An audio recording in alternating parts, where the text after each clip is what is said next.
سوال ہے کہ آپ جماعت تبلیغ سے جماعت اہل حدیث میں آئے، اس کا تفصیلی واقعہ بتائیے تاکہ ہم عوام کی رہنمائی ہو جائے، اور اسی کے ساتھ اپنی بات کا اختتام کر دیں۔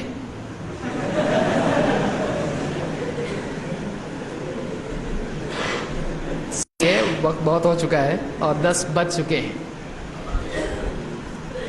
تو دیکھیے ابھی اس میں تفصیل میں جانے کی کسی کی آپ بھی تھی، کوئی کسی کے لیے رہنمائی نہیں ہوتی ہے۔ ہاں یہ کہ کسی کے لیے حوصلہ افزائی ہو سکتی ہے۔ ہم لوگ تبلیغی جماعت میں تھے اور کام کرتے تھے، جماعت چلا 4 مہینہ 3 دن جو بھی ہم لوگ جاتے تھے، پھر کچھ شبہات ذہن میں آئے فضائل اعمال پڑھ کے اور کچھ باتیں بیانات وغیرہ سن کے اور کچھ کتابیں دیکھ کر، پھر علماء کے پاس، بعض علماء کے پاس ہم لوگ گئے، میں گیا اور ان سے سوالات پوچھے، انہوں نے جواب دیے، جواب میں اطمینان نہیں تھا بلکہ ڈانٹ ڈپٹ تھی اور دلیل نہیں تھی۔ ایک نہیں 2 3 4 کئی علماء سے میں نے بات کی، جواب نہیں دیا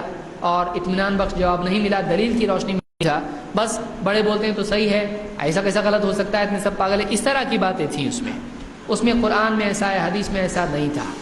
لہٰذا پھر میں اپنے طور پر تحقیق شروع کی، مختلف تفاسیر اور حدیث کی کتابیں وغیرہ دیکھی، علماء سے بمبئی وغیرہ کے کچھ لوگوں سے ملاقات ہوئی اور اس میں میں نے ان سے بات چیت کی، مطالعہ کیا۔ پھر کچھ فارن اسٹوڈنٹس تھے، ان کی لائبریری سے کچھ عرب کے علماء کی خطابات سننے میں آئے اور ان کی جو حدیث کی باتیں اور فقہ کی باتیں میں نے سنی، اس سے دل کو اطمینان ہوا کہ قرآن و سنت کی بات ہے، اس کے اوپر کوئی اور پیمانہ نہیں ہے، اللہ اور اس کے رسول سے بڑھ کے تو کچھ نہیں ہے، جس کا کلمہ پڑھ رہے ہیں ہم لوگ، تو پھر اس پیمانے سے جو صحیح ہے وہ صحیح ہے،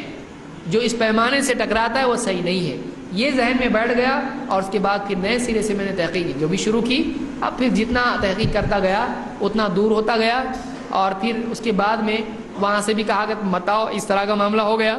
باہری اچھے، ہم نے کہا ٹھیک ہے ہم باہری اچھے،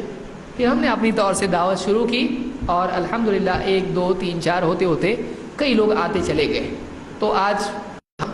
بھی الحمدللہ بہت لوگ ہوتے تھے، دیکھو جماعت چھوڑا، ٹوپی جائے گی، کرتا پاجامہ جائے گا، یہ داڑھی جائے گی، ابھی تک الحمدللہ کچھ نہیں گیا، بلکہ پہلے کم تھی ابھی اس سے زیادہ ہو گئی ہے۔ تو یہ لوگوں کا گمان ہوتا ہے کہ جو آدمی یعنی جماعت میں ہے وہی دین پر چلتا ہے، ایسا نہیں ہے، جماعت میں بھی دیندار لوگ ہیں، بہت سارے لوگ دیندار ہیں، ہم جانتے ہیں کہ تہجد پڑھنے والے لوگ ہیں، دعا مانگنے والے لوگ ہیں اور قربانی دینے والے، صدقہ دینے والے لوگ ہیں، ہر طبقے میں ہیں۔